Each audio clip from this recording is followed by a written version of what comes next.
Right. Yeah. First of all, thanks a lot to you guys in the organizing group of Young EFC for inviting me. It's it's always a pleasure. I still feel very young and engaged on corrosion, so I'm really glad I got this invitation. Cracking the code of MIC, microbiological influence corrosion, science-driven solutions for industry. I'm not sure if I wrote that or if it's some AI made up title, but I can try. You must all have pushed this QR code because you're in the meeting, and I put two pictures there next to. That's the cause of microbial corrosion from oil fields, where I've done a lot of work. So yeah. We come a long way. Here you see some early microbiologists looking at the MIC in the petri dishes, but we certainly got her out of the cage with a lot of research that's been done over the last couple of decades, I would say. So if you're not already linked to me, you can see all my credentials and stuff on LinkedIn. This is my preferred social media channel for my professional work. I very often ask my students when I have them on third or fourth semester, so how many of you guys have a LinkedIn profiles? And those of the students that do not have one, I'm telling you, all right, so you're the ones that do not want a job afterwards. So I'm really encouraging people to start up building their network by now, because it's one of my take home at the end. So the way I'm thinking of doing this is actually having a little bit of a background about myself, my path, then a little bit of science, just some pictures, and tell a little bit about microbial corrosion, because often some engineers or technical people, they are a bit scared of the bacteria and what they can do. And then at the end, I will give some take-home messages, and there's also some invitations at the end for coming to Denmark in September. I have some possibilities of inviting people. All right, so this is my CV in very broad terms. I did a PhD at Aarhus University. I did part of it in University of New South Wales in Sydney, Australia. Was a great experience going abroad. It was not very typical at that time that people went abroad for doing their studies. Then I went 9 years to Danish Technological Institute, which is more like research, consultancy, testing, verification lab. I was heading laboratories there. And then I went to DNV in Norway. I'll come back to that. And right now I'm with VIA University College as a full-time docent. I teach in a program we call Climate and Supply Engineering, and I'm supervising students on all levels. I have students in Canada. I have students in Germany, UK, Norway, and elsewhere. So I co-supervise quite a lot of students.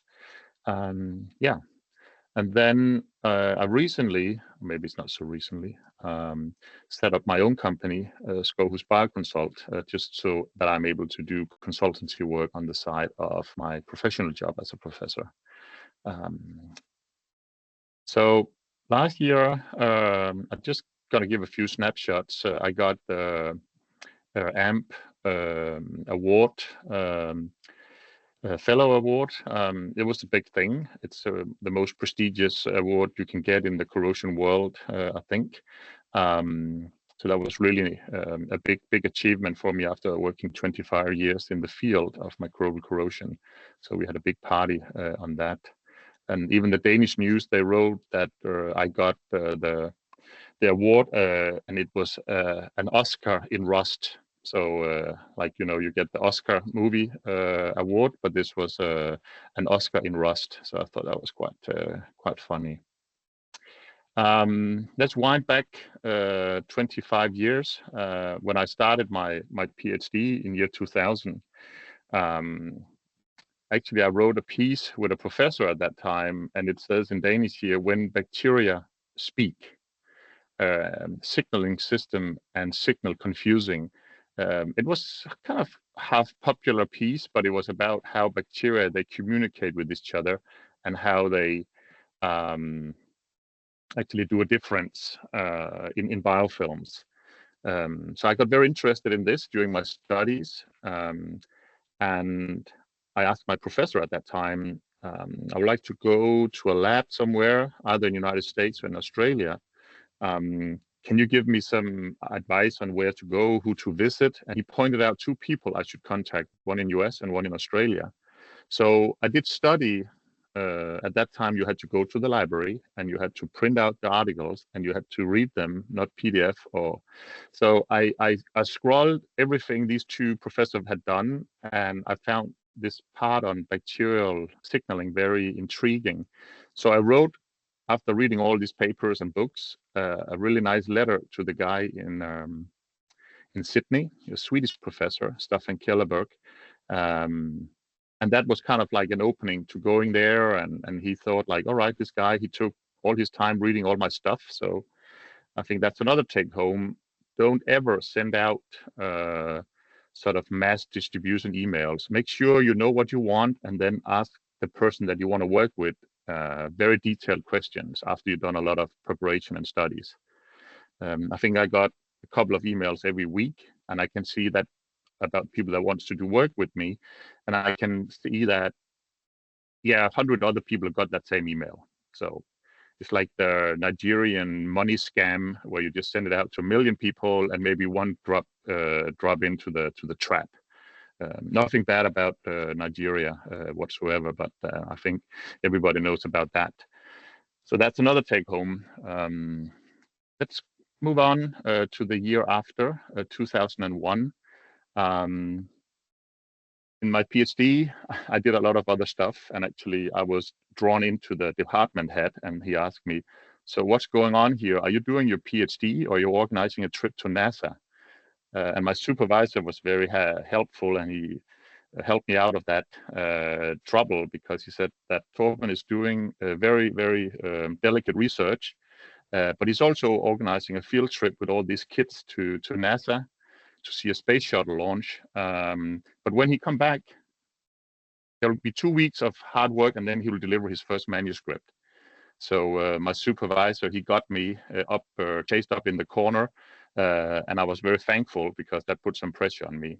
But we met this guy, this gentleman that you see here, Ravi Magdasahayam, and he's an Indian, or he's from India, and he's a great researcher, and he has been a good mentor for me and very inspirational.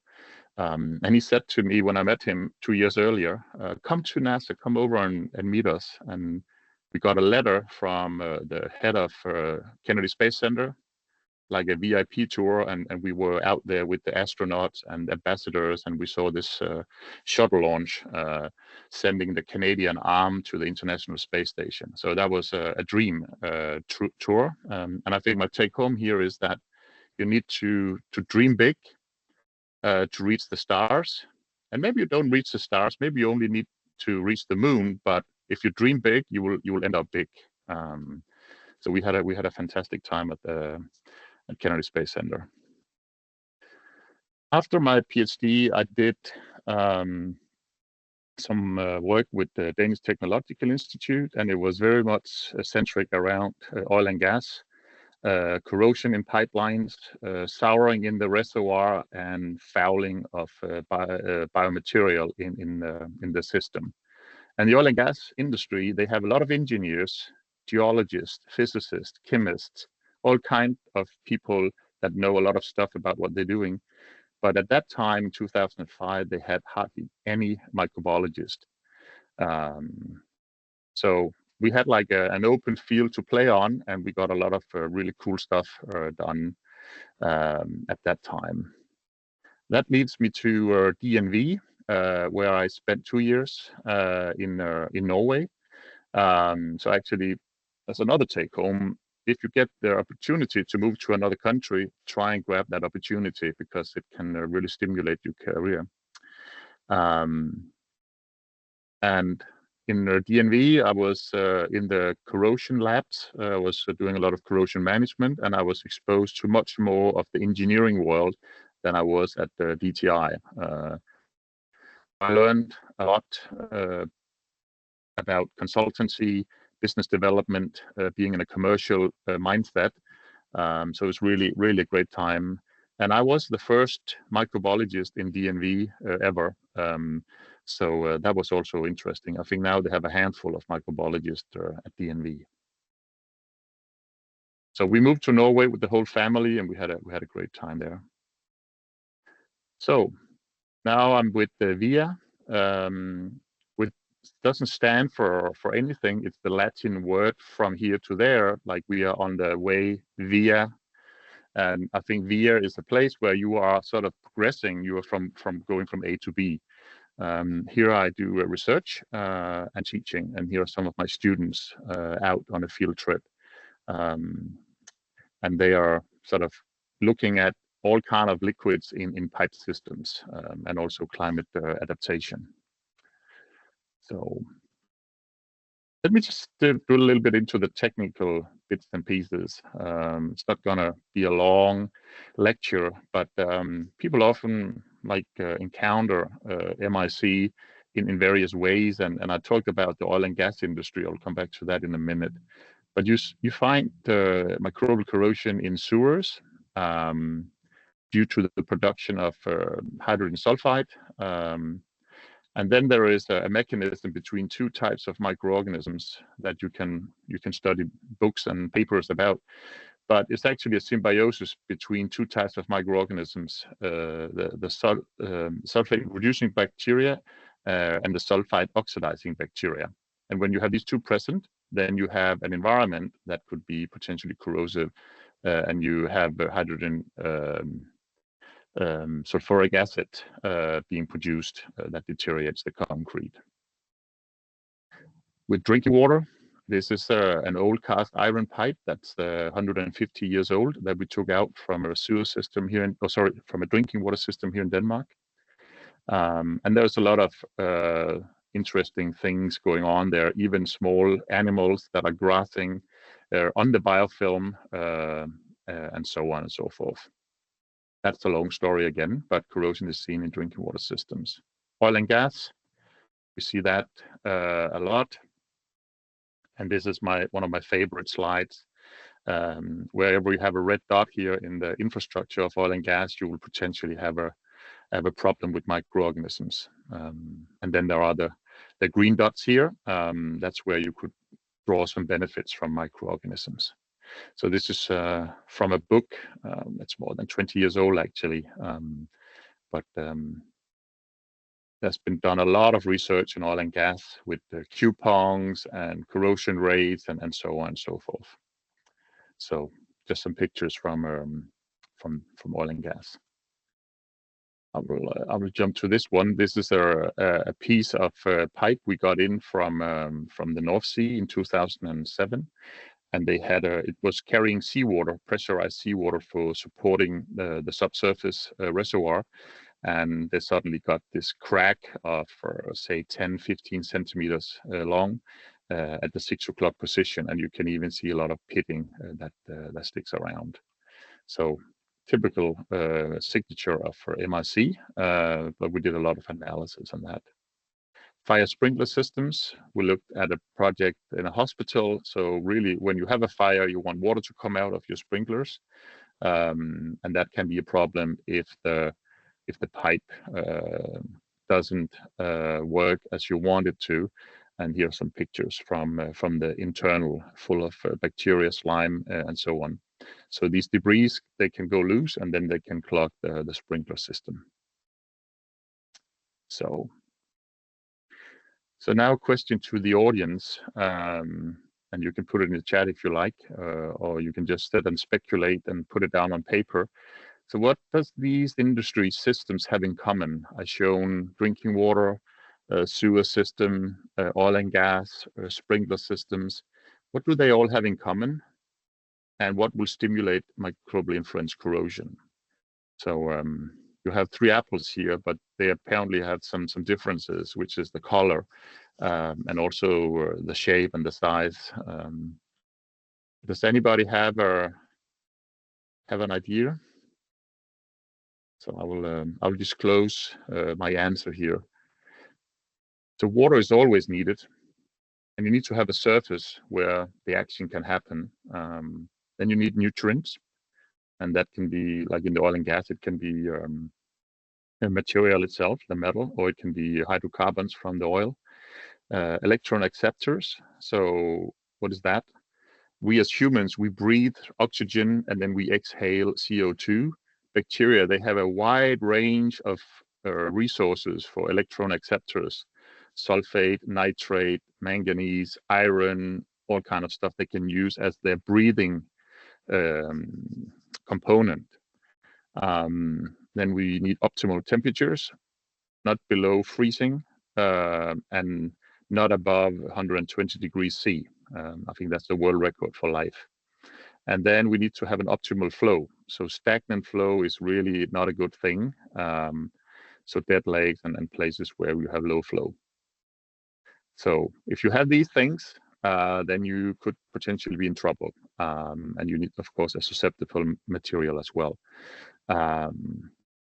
So how to get rid of MIC is actually just take these one by one and then make sure they don't exist. Sounds easy. This one is actually not very old, this model. It's about 25 years old, and it's the biofilm model. And when I show this to a lot of engineers, they kind of, all right, this is how it works with our system. Bacteria comes along and it gets settled, and then it starts to colonize, and more bacteria types, they come and they see, all right, this is a nice place, and they start building into the biofilm here, which reaches a climax at some point. These guys down here, they tell these up here, now we are full on the surface, just move somewhere else. And that's the signaling that I talked about in the beginning. So they can signal to each other. And then they slough off, and then they go somewhere else, and then it starts all over. So this is actually what you do when you rinse with a pig, or when you do biociding. You will very often have regrowth of the bacteria as long as they're in the liquid. You normally say that 99% of the bacteria, they stick to the surface, and there's 1% that is actually in the liquid phase. So bacteria want to stay on the surface. Here's the multi-phase pipeline, 19-inch. I think this is like 3 centimeter material, carbon steel, and then you have this on the inside. People call it all kind of things. Biologists, they call it biofilm. Others, they will call it these things. I know a company, they call it the black sticky stuff. And here's where the action is happening. This is the MIC. So we worked, getting to the end of my technical slides here, we worked quite a lot with this scheme in the EuroMIC project that I've been part of the last 4 years. And we call it the multiple line of evidence approach. A lot of engineering companies are very strong in the materials and the corrosion product investigations when they have a failure, like defining the physical environment and the chemical environment. But this piece, the green piece here, has been kind of like left to microbiologists, and they were called to the table when there was already a leak, and they were not really sort of part of the design phase or being able to give input during earlier stages in the project. So by actually covering all 4 pieces here, you'll be in a much better position. I have a link to an article that describes this a little bit later in my presentation. Here it is. So this is a piece that we wrote with Dr. Knitz and some other experts. Actually, now it's 1.5 years ago. And it's called Microbiological Influence Corrosion, More Than Just Microorganisms. because that's also true that a lot of microbiologists, they are very focused on the microorganisms and very little on the material. So it goes both ways. So that's a really, really strong paper. I've got a lot of good feedback, and it's open access, so people can just download it. Then I have two announcements. If for anybody amongst you guys that want to come to Denmark in September, we still have some ways to give you reimbursement from the ending of this cost action. And here's the program. We're going to have lab tours, field trips, and then we're going to have workshop and conference and on sort of the highlights from this cost action project throughout 3 days in Denmark. So if anybody wants to grab this opportunity, I could set you guys up in the Euromix system, and you could potentially get reimbursement. And then we have some online teaching that was actually funded by the COST program. We have 2 courses, one on MIC threat assessment and one on MIC mitigation. These are free. I always give them to my students. And then you get a certificate, personal certificate that you completed the courses. And we're building one last course for the Eurobic that should be out in the fall on MIC monitoring. So there'll be 3 courses altogether, totally for free. So I think I'm good on time, Mir. I just like this. You're in school, and then you're in high school, you're almost there, and then you go to college, and then you reach the top. But then you get out in real life. Oh shit! You just like a little part of the mountain that you've been climbing. But just to put a little bit in perspective, and I'll come up here with my 10 points of take homes. Make sure you have a LinkedIn profile, and make sure that you network through EFC, Young EFC, Eurocore, and other events to meet professionals. And then I had a supervisor during my PhD, and she said a very clever thing. If you're generous with your ideas, people will keep coming back to you. If you are kind of holding back on your ideas and are very sort of like narrow and reluctant in giving away stuff, people, they would hate working with you. So be generous. You don't have to tell all the secret sauce ingredients, but be generous on ideas. Then I think people that think they can do talent 90% and then a little bit of work, but it's not the way it works. Talent and luck will take you a little bit of the way, but hard work is really that's really 80% or more, in my opinion. People come up to me. I edited about 10 books. Oh, I want to write a book. Yeah, good luck with that. Yeah, I want to do it this afternoon. Yeah, very much good luck with that. But it's just not the way it works. It's really a lot of hard work that people don't see. So I think make sure that you do your preparations. Go for your dream. NASA, they have like a saying, plan the work and then work the plan. That's pretty simple, but you need a good plan and not just doing random stuff. And then you need also to be open for like this little luck that sometimes come your way. And then prepare. I think I would really not like people to send out standard letters because that they just go in the trash. So prepare and make sure that you've done your homework, and then approach people that you want to work with. And then I think do some consultancy, like this way you learn the business and the commercial mindset. And this is not stuff that you learn in university. You learn technical stuff and you learn laboratory skills and so on. But being a project manager and being in businesses, it's just another game. And you need to find somebody that can teach you that. I had a very good colleague or boss at the DTI that helped me with these things when we were out with clients, and he taught me like, this is how we build client trust, and this is how we build a good quote. This is how we deal with so and so and so. And then I always put up that I need to write at least 3 papers or 1 book or these number of articles or white papers a year. So put up some target KPIs for yourself, because that keeps you sharp. And it keeps that you're still producing stuff for the goods of others. So writing papers, books, chapters, disseminating has always been something I've really liked, and it keeps you sharp. Sometimes I take a week in my summer house in June, and that's the only thing I do. I go there myself, I buy a case of beer and some crisps, and then I write a paper or write a book chapter, and that's really where I digest my mind and get it out on paper. And then teach others. I think that's what EFC is doing with the Young EFC. You're trying to educate others with these webinars and so on.